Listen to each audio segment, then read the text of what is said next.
ça lui pendait au nez. Après 24 participations, Florian a été éliminé des 12 coups de midi ce mardi 7 mars. Il a accordé sa première réaction à cette défaite à Télé Loisirs. Moins performant, moins concerné, moins dedans. Depuis quelques émissions, Florian, le champion des 12 coups de midi semblait en bout de course. Ce mardi 7 mars, Julie, concurrente du jour, s'est engouffrée dans la brèche en choisissant Florian en duel. D'habitude souverain dans l'exercice, le frère de Nicolas s'est trompé, provoquant son élimination du jeu de TF1.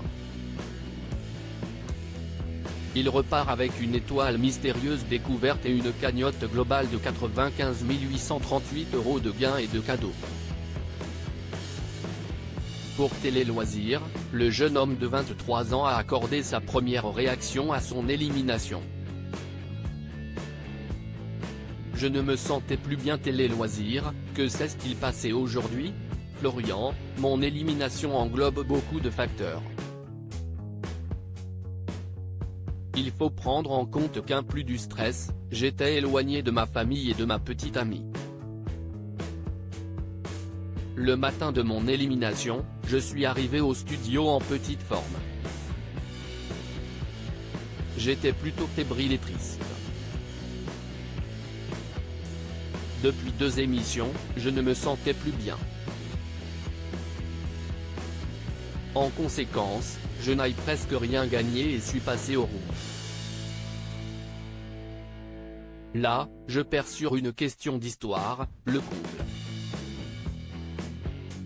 D'habitude, je cherchais le piège, là j'ai été vers l'évidence et j'ai perdu. Qu'avez-vous ressenti au moment de votre élimination?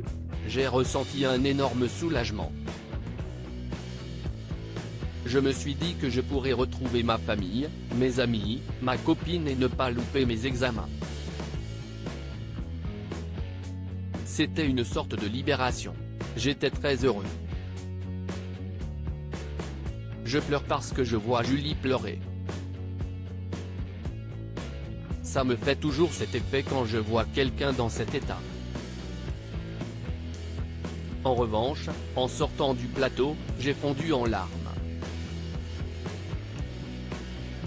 La pression accumulée s'est évacuée. Tout le monde est venu pour me serrer dans ses bras. Julie, responsable de votre élimination, a-t-elle eu un mot pour vous en coulisses? Elle m'a pris dans ses bras. Je suis très content d'avoir perdu contre une femme comme elle, avec une telle gentillesse.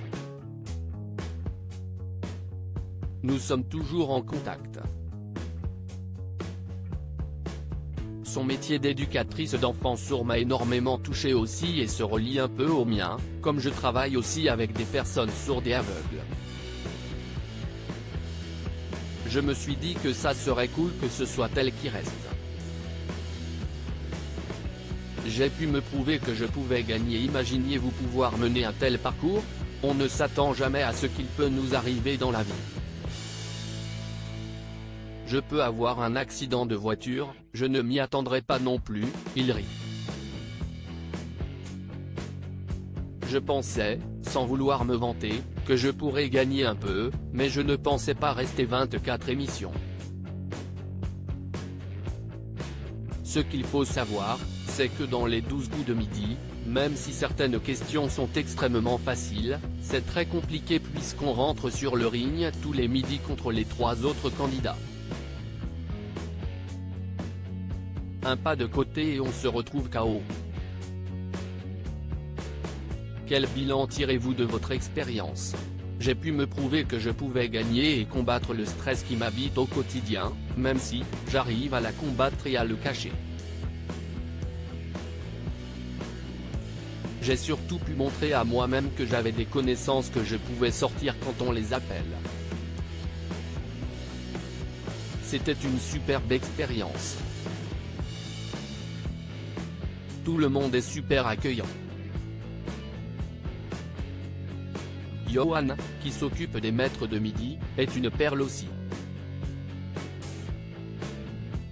Et puis, c'est le meilleur rapport volume horaires argent que je pourrais faire de ma vie.